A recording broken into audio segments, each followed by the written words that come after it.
저는 뭐 이 남북 정상회담 그리고 북미 정상회담에 대한 기대 이런 것들은 참 국민들과 함께 높이 평가하는데요. 예.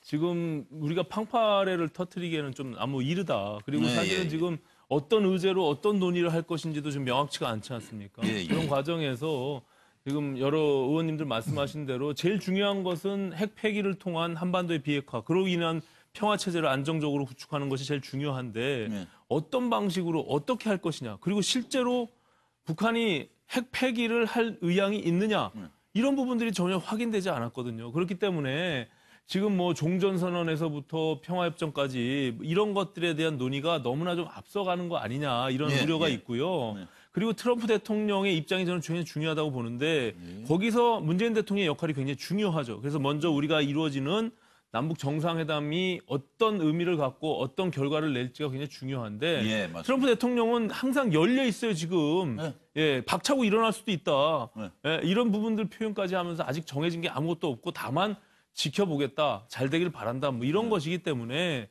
우리 지 남북 정상회담 앞으로 있을 27일 날 있을 남북 정상회담에서 문재인 대통령이 끌고 나갈 지금 핵 폐기와 잘 평화 단계, 조율을 예, 이런 맞아요. 부분들에 대한 의지를 명확하게 하고 예, 우리가 예. 왜 만나는지에 대해서 명확하게 인식할 필요가 있다. 저는 이렇게 생각합니다. 두 분만 한 번씩 더, 백 의원님께서는 지금요, 이게 지금 오늘 나온 내용이 남북회담 공식 수행단이 6명이잖아요. 예. 임종석, 서훈, 정의용, 조명균, 송영무, 강경화 장관까지. 경제부처 장관은 빠졌고. 어떤 의제가 올라갈 것으로 되게 예상이 되세요?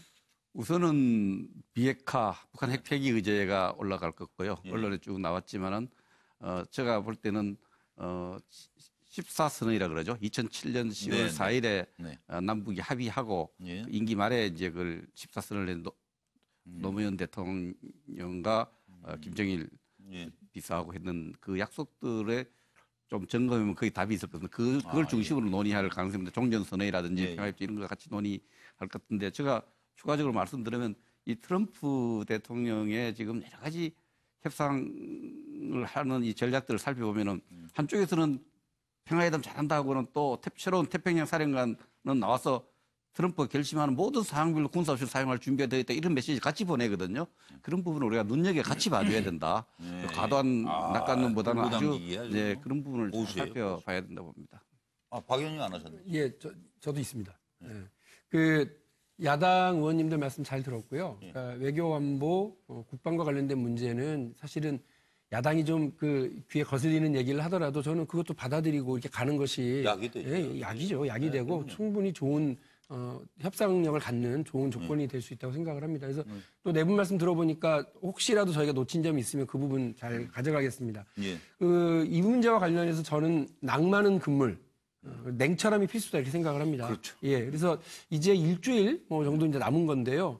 준비하는 과정에서도 뭐 행여나 우리는 한민족이네 이렇게 하는 그 낭만적인 생각을 일체 금하고 예, 예. 그야말로 우리 국민들의 생명과 모든 재산과 이런 것들을 안전을 담보하기 위해서 북을 만나는 거기 때문에 잘 준비할 거라는 말씀을 드리겠습니다. 최종적으로는 되게 보수적으로 상황을 봐요.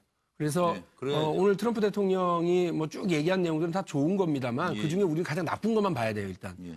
회담당을 박차고 나가겠다라고 하는 그 말을 봐야 됩니다. 그 얘기를 꼭 한단 말이에요. 그러면 끝나는 겁니다. 그러면 그야말로 이 판 전체가 다 깨지는 것일 그렇죠. 수밖에 없기 때문에 미국도 최종 단판이라고 생각하고 나오는 거고 예. 우리도 이게 마지막 기회다라고 생각하고 정말 간절하고 절실하게 준비해야 됩니다. 북한도 그렇고. 그래서 문재인 대통령이 살얼음판을 걷는 듯이 이렇게 맞아요. 가져야 된다고 했어요. 사령판을 걸어가서 과연 평화를 만날지. 남북의 분위기는 해빙무드, 그다음에 봄은 왔습니다만 봄이 오면 얼음은 얇아져요. 그때 위험해. 예, 그때가 위험한 거죠. 그래서 위험한 거예요. 최종적으로는 평양의 뭐. 미 대사관이 그리고 워싱턴에 북한의 대사관이 만들어지는 날까지 그리고 남북 간의 완전한 그 자유로운 평화와 교류 이것이 만들어질 때까지 가기 위해서는 지금 가장 긴장하고 가장 예. 조심해야 된다는 말씀 드리고요. 저 여당으로서 그 부분에 대해서 정말 긴장 놓치지 않고 갈 수 있도록 노력하겠습니다. 그러니까 한번 충고 좋은 겸 김종대 의원이 한 말씀 또 보태주세요. 네. 어쨌든 평화의 지도자가 가져야 될 불굴의 용기라는 것은 예. 어떤 정치적 불이익을 감수하면서까지 예. 사건의 지평선으로 자기 자신을 내던지는 것이다. 빌리 브란트가 그랬고 사다트 대통령이 그랬고 라빈 총리가 그랬습니다. 또 김대중 노무현 대통령이 그랬고요. 그래서 제 생각에는 무엇보다도 국론을 결집하고 통합할 수 있도록 여당이 국회에 전면적으로 가슴을 열고 이렇게 다가가는 자세, 예. 그걸 통해서 평화 지도자로서의 동력을 창출하는 예. 이런 국정 리더십으로 가야 된다. 네. 연정과 협치에 능한 지도자가 평화 지도자였다. 예. 이건 꼭 기억하셔야 됩니다. 네. 오늘 이렇게 모시고 말씀드리니까 아까 그 드루킹이 넘어가니까 상당히 편안해 하시네요. 어쨌든 남북도 미북도 그리고 여야도 좀 만나서 대화를 해야 될 것 같습니다. 이제 40초씩 드릴게요. 천막 치우고 박영진 빨리. 의원부터 마무리 꼭 우리 시청자, 뉴스와이드 시청자께 이 말씀 꼭 드리고 싶다. 예. 40초 정도. 오늘이 아까 우리 앵커께서도 말씀하셨습니다만 4월 혁명 58주년입니다. 그렇습니다. 예. 민주주의라고 하는 건 사실은 견제와 균형이라고 생각하고요. 예. 공화국을 형성하는 데 있어서 그것도 역시 입법, 사법, 행정부가 서로 견제와 균형을 이루어나가는 것 아니겠습니까? 예. 여당이 좀 더 귀를 열고 마음을 열고 이렇게 하도록 노력하겠습니다. 예. 다만 이제 우리 야당의 일부 야당에서 그냥 정쟁용 특검, 정쟁용 어떤 그 이야기들만 너무 하시지 마시고 정쟁을 하기 위해서조차도 서로 만났으면 좋겠습니다. 남북도 만나서 대화로 또 여야도 만나서 대화로 모든 일을 풀어나갈 수 있도록 했으면 좋겠고요. 예. 열심히 같이 노력하겠습니다. 백승조 의원님. 예, 이 드루킹이라는 괴물이 여론 조작을 했고 크고 작은 선거에 개입했다는 이런 의심을 받고 있습니다. 이것은 그냥 단순히 댓글이 아닙니다. 우리 국민 주권이 국민에게 있다는 민주주의 큰 원칙이 유린당하고 겁탈당하는 그런 심각한 상황이기 때문에 여야가 뜻을 같이 이제 거의 모아가는 것 같아요. 실체적 진실을 규명하자 이렇게 생각합니다. 국회 오랫동안 개점 휴업 상태에 있는 것에 대해서 송구하기 생각합니다. 이 개점 휴업 상태를 넘어서서 여야가 이 여당이 특히 집권 여당으로서 책임을 통감하고 국회를 정상화하는데 연한 국정 운영의 모습을 보여주길 바랍니다. 네, 오신환 의원님. 네, 지금 뭐 남북 정상회담 역사적인 그 사건을 지금 앞두고 있는데요. 예. 사실 국회가 정치권이 국민들의 뜻을 잘 받들지 못하고 있어서 송구스러운 마음입니다. 예. 그 중심에는 사실은 지금 그 뭐 아시다시피 지난 대선 불법 댓글 여론 공작 이런 부분들이 그 중심 한가운데 있습니다. 이것은 민주주의 질서에 반하는 민주주의를 유린하는 그런 행위입니다. 그렇기 때문에 이 부분에 대한 진상규명, 실체적 진실에 대한 파악은 반드시 이루어져야 된다고 생각합니다. 지금 일주일 앞으로 다가오고 있는 뭐 남북 정상회담과의 별개로 그 이후에라도 이 부분은 분명히 이루어져야 되기 때문에 민주당이 국정 운영에 무한 책임을 갖고 있기 때문에 대승적 차원에서 특검을 수용하고 국회는 정상화되어야 되겠다 이렇게 생각을 하고 있습니다. 김경진 의원님. 근데 저 좀 다른 얘기인데요. 예. 포털 댓글에 그 좋아요 추천 좀 없애버렸으면 좋겠어요. 이게 사실은 정치 권력 투쟁의 장이거든요. 그렇게 됐죠. 예. 맞습니다. 그게 여론을 좌우한다 그래서 이 댓글 정렬 순서를 그렇게 하다 보니까 지금 이 사단이 난 거거든요. 예. 이 좋아요 추천 수만 없애면 간단하게 해결될 문제입니다.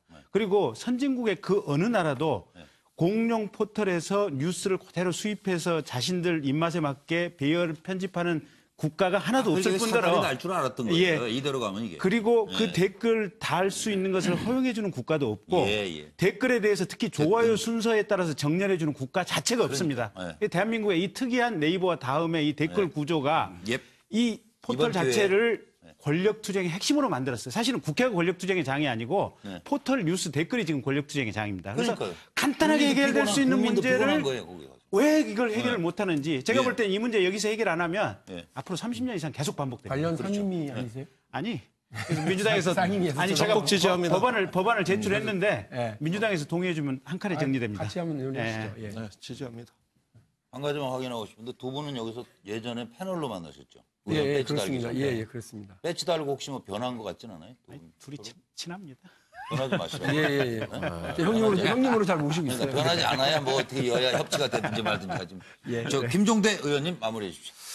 예, 정의당은 이제 민주평화당하고 그 공동으로 교섭단체를 만들었습니다. 그 팔자에 없는 교섭단체라는 걸 처음 해봤는데, 이제 그 신입생이 엄마가 사준 옷 입고 새 책가방 들고 학교에 딱 해서 부푼 마음으로 가니까 학교 쉰대요. 안 연대. 집에 가래. 예.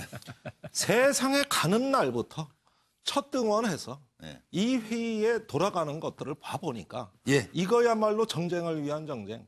그래서 솔직히 말해 국회 품격이 이렇게 된다면 예. 저 신입생이고 이렇게 정치 배우면 안 되잖아요. 네, 네. 제대로 배워야 되잖아요. 예. 정말 이 어떤 여야 제 정당에 호소드리고 예. 같이 좀 하자. 알겠습니다. 같이 좀 살자. 예. 요 말씀 꼭 드립니다. 아니야, 이게 아직 김종대 의원님 이게 초선이건 아니건 본인 자체가 국가예요. 국회의원 자체가 국가예요. 국회의원 자체가 국회의원 자체가 국회입니다. 독립적 헌법기관. 헌법기관입니다. 예. 네. 그렇게 오늘 5분의 헌법기관을 모시고 귀한 시간 내주셔서 감사합니다. 다음 주에 역사적 대전환을 우리는 맞습니다. 그때 국회는 그리고 독립적 헌법기관인 국회의원들은 각자 어디에서 무엇을 했는가가 역사에 기록될 것입니다. 오늘 대단히 수고 많으셨습니다. 고맙습니다. 감사합니다.